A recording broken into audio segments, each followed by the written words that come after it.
because really we're talking about nervous system. Anxiety as a product, and especially when we're talking about people who struggle with addiction, not always, but often there's trauma, there is addiction in the family. So your nervous system is wired to be in the sympathetic nervous system. So you're in that fight or flight. So it's not your fault. It's taking that and down regulating into the parasympathetic nervous system, which often too is really uncomfortable. It takes a lot to get comfortable with not being in fight or flight because we get addicted to that. You're listening to the Recovered Life Show, the show that helps people in recovery live their best recovered lives. And here is your host, Damon Frank. Welcome back to the Recovered Life Show. I am pleased to be joined today by Jamie Whitney, marriage and family therapist. Welcome to the show, Jamie. Thanks for having me. Thank you so much for coming on today. I want to talk with you about anxiety and depression in recovery. But first, I want to find out a little bit about you as your therapist, you as a therapist, and you in life, and kind of how to deal with anxiety and depression in recovery. Yeah, I'm very familiar with that personally and with my clients. I would say 100% of my clients have anxiety and or depression. But to back up, I am a marriage and family therapist. My practice is in Hermosa Beach. I am originally from Kentucky and have kind of made my way out west over the years, went to grad school out here, and have been in recovery for 11 years. I got sober in New York and then moved here a few years after. So it's all been part of my recovery journey that has sort of led me to get into this helping and healing profession. You know, Jamie, you being in recovery and a therapist, I think really helps because you've been through the experience, right? And I think that many people say, well, you know, of course there's going to be anxiety. There's going to be depression, maybe when you come into early sobriety, when you first come in. But then as the years go on and you go through life recovered, things pop up where you might have more stress, more anxiety. You might feel a little bit depressed. But how do you know if anxiety and depression is really becoming an issue that's not just a general overall day-to-day life anxiety that everybody might be facing? Yeah. I will say that I didn't know that I had anxiety until I got sober. Even though I've been vibrating with anxiety my whole life, I didn't recognize that's what it was. I think each person has their own journey with it. And I have clients who I can so clearly see their anxiety, but for them, it's a negative word and has a negative connotation. So they don't want to admit that they're anxious. So, I think any mental health condition and addiction, it really is based on how much distress it causes you. So if the distress is so much that you can't function in your daily life, and you can't sit still and you can't avoid having panic attacks. I mean, that's sort of the thing with anxiety is it progresses often to that level of panic attack. And the anxiety itself is so interesting because that's not an emotion, it's the avoidance of. So really helping clients sort of explore that piece is often kind of the most helpful.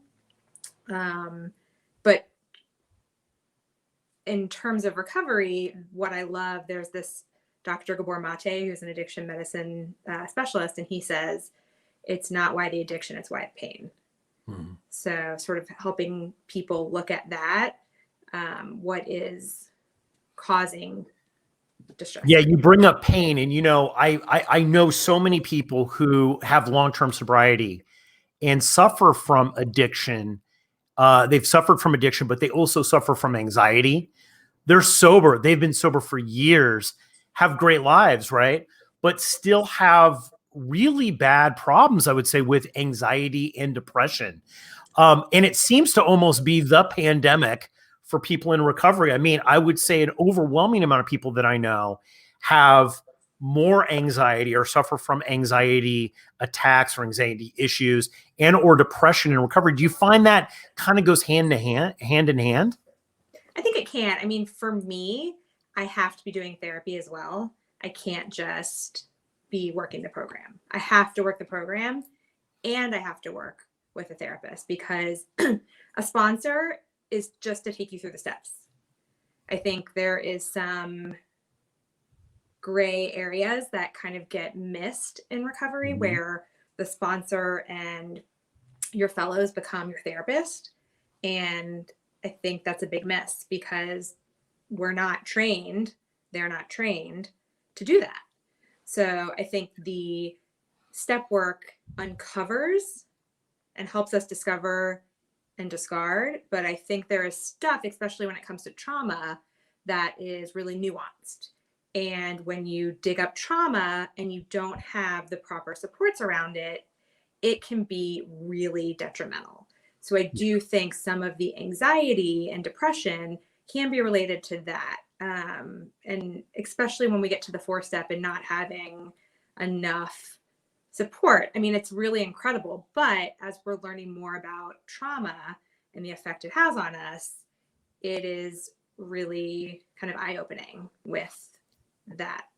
Yeah, I'm so glad that you mentioned that, because I think that there's so many people that are in 12-step programs or in another community type of program where they're working a spiritual program, and at the end of it, and they've done all the work, and they've stayed sober, and they've really done the deal, right?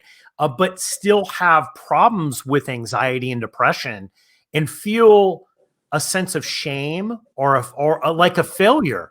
Like they really have, well, maybe something's wrong with me spiritually. Maybe, maybe that there is, maybe I didn't do it right? Maybe I'm not as sober as I should be. Right. And looking back now, like when you kind of third eye that, it's kind of ridiculous, but that I would say that's a common feeling with people who suffer from anxiety and depression in the rooms. Yeah. And I get such a visceral reaction talking about that, because for me, medication has always been a part, even pre-sobriety. And I know there are people who believe that you shouldn't need medication, and it makes my blood boil, because we're not doctors. And if it is something that is prescribed that is going to help actually make it easier for you to get in touch with what's going on, then what's the problem? I think it takes the edge off. There is a physiological component to this as well. Yeah. I see a lot of damage being done in 12-step groups where people really have done the deal. They really have put in the work. They're working with others. They're really doing it, right? But yet have this untreated anxiety or depression. And you talk a lot about the steps and spiritual work and things. And, that drudges up past traumas, things that maybe a 12-step program or even a church group or anything else really don't have the tools to deal with. And I think part of it, as being a responsible member of any kind of recovery community, you have to identify when maybe it's not that. Maybe somebody needs more help and more coaching, therapy, a doctor, something else besides what's going on. When do you know? What would be your advice as a therapist to say, hey, you know what? This isn't regular run-of-the-mill life anxiety and depression. This isn't just a seasonal depression that's come up because the weather's bad or something, right? This is something that maybe should be looked at. Yeah, when it's pervasive, when it impacts your relationships, your ability to interact in your life, to do daily tasks, to, find the same types of activities enjoyable that you've always done. And when you have done whatever is prescribed, you've done the work, and you're still not feeling better, I think it's up to each person to sort of decide what their pain tolerance is.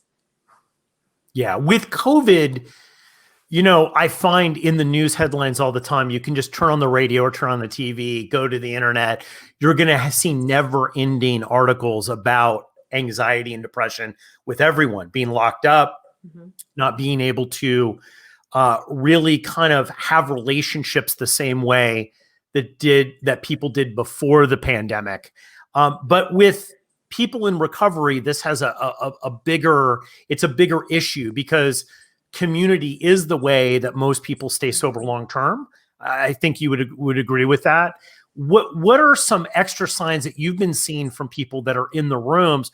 What do they tend to be suffering from now regarding anxiety and depression that we've been going through all these lockdowns with COVID? I think the isolation, that is something that it's hard to break that, especially, I mean, thank God for Zoom and that we have the opportunity to connect, but it's just not the same. Yeah. So, I see a lot of people really distancing themselves from the program because they don't like Zoom meetings or they're not connecting the same way. And, I find that it's really frustrating for a lot of people because you don't get sort of scooped up in the same way and held. So there's more frustration. I think there's definitely more depression, and just not having that recognition in the same way. And that Yeah, I connection. find that, just going through daily life, talking to somebody at the store, going to the dry cleaners, running into your neighbor and stuff, those things that would, I guess would enhance your serotonin levels, right? Just give you a sense of connection and being part of a community have kind of been stripped away. And I think that maybe the difference is with people that are in recovery, their go-to might be using drugs or alcohol, Hmm.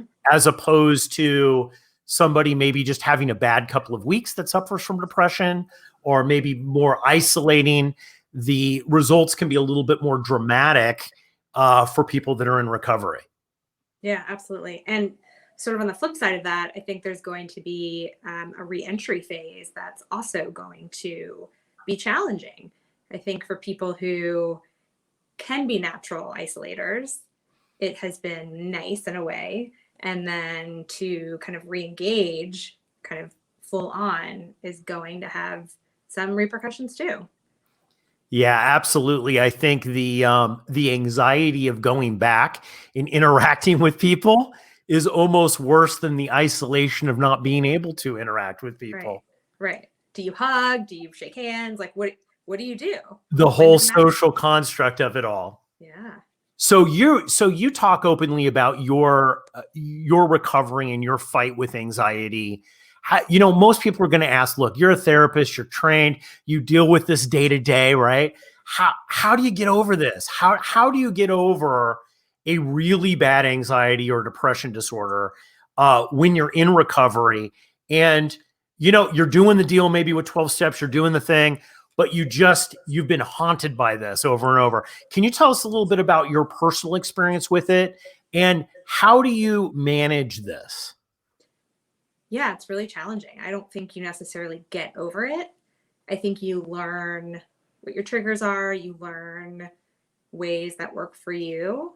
I can say for me, and I found this late in my recovery process, meditation has been pretty life changing. And I was very adamant for most of my sobriety that it wouldn't work for me because I have ADD and I'm, moving too fast and I can't sit down and blah, blah, blah. And I don't do it perfectly, but I try to do it at least every day. And I can definitely say that it's made a difference. It gives me more pause. And for someone like me to have that pause helps my depression and my anxiety because I can so easily react and cause more issues. But I think it's just accepting that this is going to be part of my life and noticing when something triggers it. And, it kind of goes back to some of the basics like halt. Am I hungry, angry, lonely, tired? Am I not saying something that I need to be saying? Am I overworked? Am I, hanging out with people who I love, but maybe they're taking too much of my energy? It's like really kind of nuanced in what works for me and just getting in touch. And that takes a long time to kind of be in tune with what you actually need. Yeah, I think it just like recovery, it's a journey, right? With anxiety. I know from my personal experience, I had been recovered for a long period of time and had really suffered from major anxiety. And although on the outside, I was living a very high performance life, doing things on the inside, I had a tremendous amount of anxiety that was chipping away at my life, right? And I had been trying to work a 12-step program and all that other stuff to kind of deal with that. And I'm not going to say that that didn't help a little bit. It did. There's some things that I think overlap, but there's a lot of things that don't overlap, right? And I like what you said about that. It's a journey that you're not just going to get rid of, just like you're not going to get rid of addiction. You're not, you're always going to be an alcoholic if you're an alcoholic, right? But you can live with it and still have a wonderful and great recovered life. Yeah. And for me, I like to talk about whack-a-mole because, yeah, I don't drink, but my ism comes out in all these different areas. And I'm constantly trying to manage that. So just because I don't drink and I've worked a program doesn't mean that what led me to use something to get outside of myself is gone. Mm-hmm. So it's sort of managing that on a daily basis. Yeah. And I think you also mentioned too about just chemically, some people are anxious, like I felt that I was that person for a long period of time, right? Like I felt I was just an anxious person. After years of, therapy and meditation and 12 steps and dealing with stuff, I don't really consider myself an anxious person anymore. But that was, I would say, maybe a 10-year journey, right? 8-year journey into being able to do this. Now I will have times where I feel anxious, and I have to deal with that just like I would, if I had things that I saw that addiction thinking was kind of creeping back in. There are things to do to deal with it. What would you tell people who are suffering from anxiety and depression right now? What are some first steps that they can take to help to start improving their life? I think talk about it with others, talk about it with a trusted professional, acknowledge it. It's not something to be ashamed of. And often when we talk about it, it takes the power out of it. That's why therapy works. That's why 12-step programs work. That's why community groups, when we get it out of our body, it takes that power out of it. And somebody can reflect back to us sometimes something that they might see, or sometimes we can figure it out as we're talking about it. I think that's... Yeah, one of the reasons why I want to do this show with you is to kind of dispel the myth that that if you have addiction issues and you've been dealing with them successfully, that's going to automatically erase any kind of anxiety or depression that you might have, and that it's okay to be able to say, hey, you know what? I've done this. I've done the 12 steps. I've been maybe even you've been to therapists or coaches and counselors. You've done things. You've done spiritual things. You're doing meditation, but you still have anxiety. That's okay. That there's nothing wrong with you. You didn't do anything wrong necessarily. You didn't, not work the steps correctly. And I think that there's that huge myth out there. And I mean, wouldn't you agree that hurts people from really being able to live their best recovered life? Oh my gosh. Yeah. And it just makes me think of like wanting to have more education out there, because really we're talking about nervous system. Anxiety is a product. And especially when we're talking about people who struggle with addiction, not always, but often there's trauma, there is addiction in the family. So your nervous system is wired to be in the sympathetic nervous system. So you're in that fight or flight. So it's not your fault. It's taking that and down regulating into the parasympathetic nervous system, which often too is really uncomfortable. It takes a lot to get comfortable with not being in fight or flight, because we get addicted to that. So that's where meditation comes in helpful. That's where utilizing therapists and other people to sort of help reflect back to you can come in handy. But it's a process. It doesn't just happen. You can't just switch off. Yeah, I love what you're talking about with the fight or flight. I remember the first day that I did not have that. And I was looking around and I go, this is how the rest of the world lives. It was so shocking to me. And, and at that time I had been sober, decades. It was not that I had anxiety like that every day, but for the most part, I had general anxiety, right? And the first time that I didn't have that and I could actually start thinking clearly, what really happened was the work that I was doing in 12-step, the spiritual stuff, the meditation, that became even better. It actually started to work more effectively with other issues in my life. Yeah, absolutely. And just to shift back to COVID, the analogy sort of comes up, I think, why it has been so detrimental is because we've all been going a million miles an hour, and it's like the car slams to a stop and everything flies forward because a lot of us are distracting from what we're really feeling because it's really painful. And so when we're left to sit with whatever's there, but not really kind of understanding what it is, the anxiety and the depression really come up, along with not having that connection that we're used to. Jamie, thank you so much for coming on the show today. If they want to find out more about you and your work, how can they do that? You can go to my website, which is Beach Cities. It's CITIES, psych.com. Jamie, thanks so much. We're going to make sure that we have everything in the show notes. Jamie's also in recoveredlife.us, so you can join the conversation there as well. Thanks so much, Jamie. Thank you. Keep the conversation going. Join Recovered Life, a community of like-minded people who are looking to live their best recovered lives. Membership is free, and you can apply at recoveredlife.us.